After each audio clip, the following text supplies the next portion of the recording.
Alas 6 na ng umaga nang nakalabas ako mula sa 8 oras ko na pagkakaupo sa trabaho. Hindi talaga ako nagiging aktibo tuwing araw ng Lunes hanggang Biyernes. Literal na trabaho at bahay lang. Bumabawi na lang talaga ako sa araw ng Sabado at Linggo.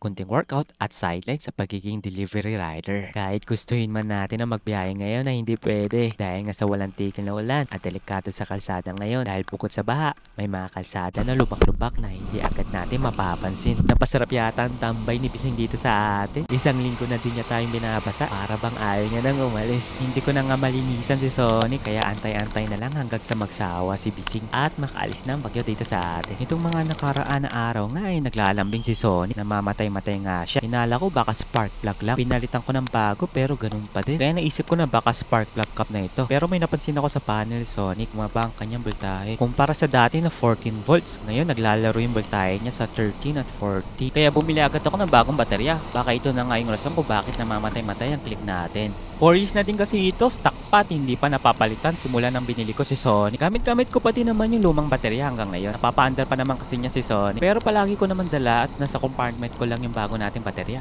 Para kung sakaling pumigay na yung luma, ay agad-agad din naman natin ito mapapalitan. Mas okay talaga na maagap tayo, maging palaging handa sa mga pwedeng mangyari. Pakiramdaman din natin ang mga motor natin. Pansinin kung mayroong pagbabago. Alamin ang sanin nito upang maagapan agad at maiwasan ang anumang aberya. Ngayong tagulan ay dapat maging wais, maging alisto, handa at mag-iingat sa kalsada. Hanggang dito na lang muna ang aking video mga brothers. Salamat sa panonood. Palike follow na din.